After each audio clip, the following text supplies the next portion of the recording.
Ang aga pa nga nakaramdam na ako ng gutom kaya bumangon na nga ako para magtimpla ng kape. Usually talaga bumabangon ako mga past 8 na. Tulog pa nga sila Geraldine pati na din yung mga bata. Kinabukasan nga mag-i-start na nga ng school. Balik na naman ang eskwela si Tantan kaya sigurado paiyak-iyak na naman to kapag kaginising ng mama niya. Yelong mag nga yung natanggap ko kay Jonah. Tuwang-tuwa nga ako nung nakita ko to na dilaw kasi nga sabi ko gaganahan na naman akong magkape nito.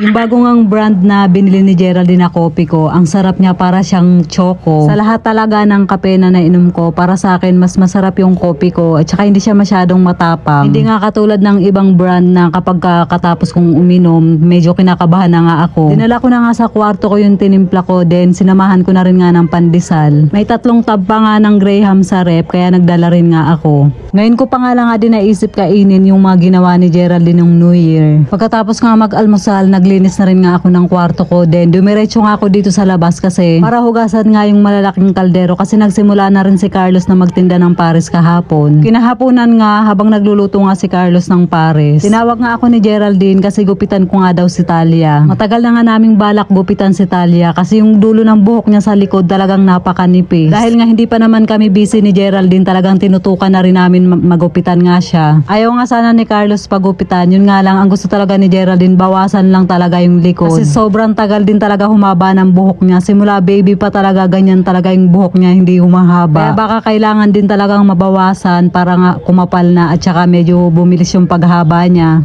Ban mo lang yung dulo. Yung sa may ano. Tantalog mo siya. Ayan, pwede na. Para ano siya. Ginugupitan na ho ang talya nyo. Ayan. Ay, ganun pala dapat. Oo.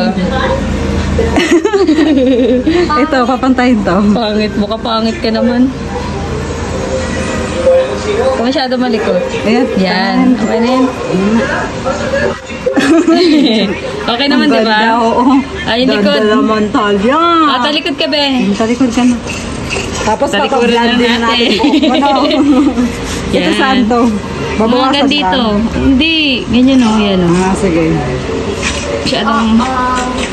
Talyaw! Huwag ka muna malikot! Ang ganda na po ni Ayang nyo. Ay, gago. Hindi ko lang na ano. Hindi ko lang napipicturean siya. Si Mami La po ang nagugupit. Diba? Hindi mo na lang.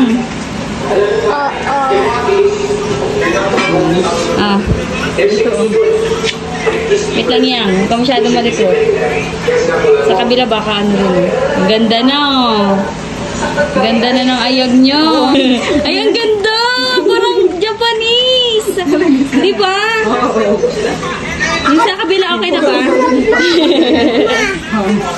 Yan ang mukha ni Ayang. Hindi ito ba? Okay na. Oo, okay na yan. Ito totoo yun oh. Sumobra lang na to. Ayan oh. Ay, sige. Meron pa pala.